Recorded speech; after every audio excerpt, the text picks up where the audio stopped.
நேற்றைய தினம் கரூரில் தளபதி விஜய் அவர்கள் கரூரில் மக்களை சந்திக்கும் மாபெரும் ஒரு கூட்டத்தை ஏற்படுத்தியிருந்தார்.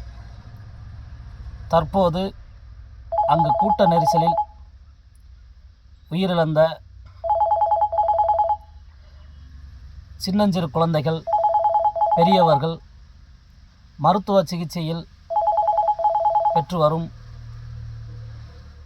உறவுகள் அனைவரும் பூரண குணமாகி இறந்தவர்கள் குடும்பத்திற்கு ஆழ்ந்த இரங்கலையும் தெரிவித்துக் கொள்கிறேன்.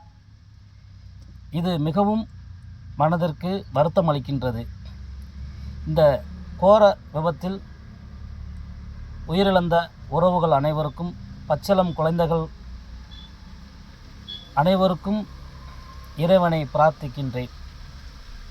நன்றி.